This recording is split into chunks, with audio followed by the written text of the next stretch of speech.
পোলাও করব, তাই তেল দিয়ে দিয়েছি, পেঁয়াজ দিয়ে দিয়েছি, কাঁচামরিচ দিয়ে ভেজে নিব।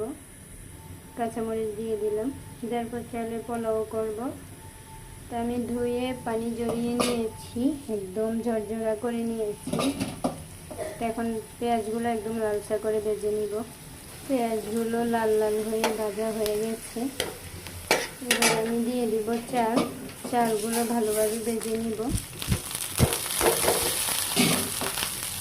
চালগুলো ভালোভাবে ভেজে নিয়ে ভাজা হয়ে আসলে আমি লবণ, আদা রসুন পেস্ট দিয়ে দিব।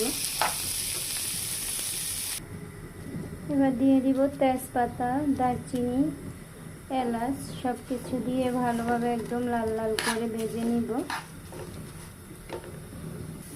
হালকা ভাজা হয়ে এসেছে। এবার পেঁয়াজ আর রসুন বাটা দিয়ে দিব 1 চামচ, দিয়ে ভালোভাবে আদা বাটা, রসুন বাটাটা দিয়ে দিলাম, দিয়ে ভালোভাবে ভেজে নিব।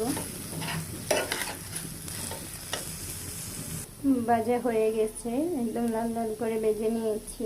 এবার আমি এখানে গরম পানি করে রেখেছি, সেটা দিয়ে দিব। একদম ফুটন্ত গরম পানি দিয়েছি। গরম পানি দিলে পোলাওগুলো কিন্তু ভাজা ভাজা একদম ঝরঝরে হয়। তো আমি পরিমাণ মতো পানি দিয়ে দিলাম।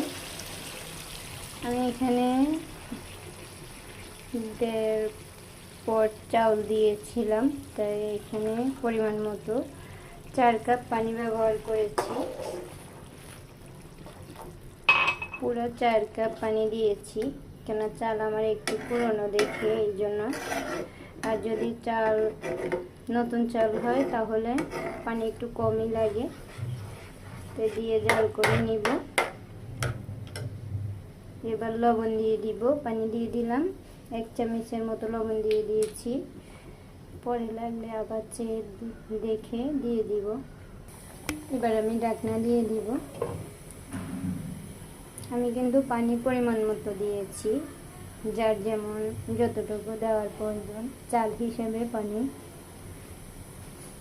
গরম পানি দিয়েছি, এই জন্য একটু আমি কম দিয়েছি। ঠান্ডা পানি দিলে আর একটু বেশি দেওয়া লাগে।